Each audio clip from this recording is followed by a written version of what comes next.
அஸ்ஸலாமு அலைக்கும் வரஹ்மத்துல்லாஹி வபரகாத்துஹு. இன்னல்லாஹ அலா குல்லி ஷையின் கதீர். நிச்சயமாக அல்லாஹ் ரப்புல் ஆலமீன் எல்லா வஸ்துக்களின் மீதும் சக்தி பெற்றவன் என்ற ஆயத்தை நம்ம பல தடவை ஓதனாலும் கேட்டாலும் அது நம்முடைய வாழ்க்கையில் நடக்கும்போது நமக்கு வரக்கூடிய அந்த சந்தோஷத்தை பாருங்க. லட்சக்கணக்கான பேர் அந்த மத்தாஃப்ல தவாஃப் செஞ்சுட்டு இருக்கக்கூடிய நேரத்தில் காத்து கூட உள்ள போவாது.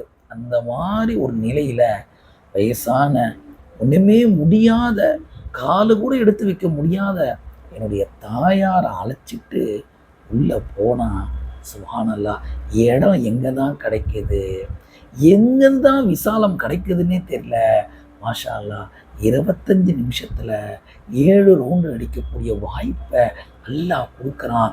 நடக்கக்கூடிய சக்தியை அவங்களுக்கு கொடுக்குறான். இது முழுக்க முழுக்க அல்லாஹ அலா குல்லி ஷையின் கதீர் என்ற அல்லாஹ்வுடைய அந்த குதிரத்தில் நடக்குது என்பதை கண்ணால் நம்மளால் உணர முடியுங்க. சுப்ஹானல்லாஹ்.